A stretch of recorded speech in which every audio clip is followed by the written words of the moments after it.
You ask Tiger to solve. This deals with linear equations with one unknown. The final result is b equals 14. Let's solve it step by step. Group all constants on the right side of the equation. Add 8 to both sides. Simplify the arithmetic.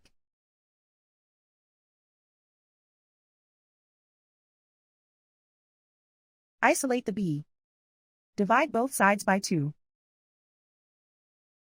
Simplify the fraction. Find the greatest common factor of the numerator and denominator. Factor out and cancel the greatest common factor.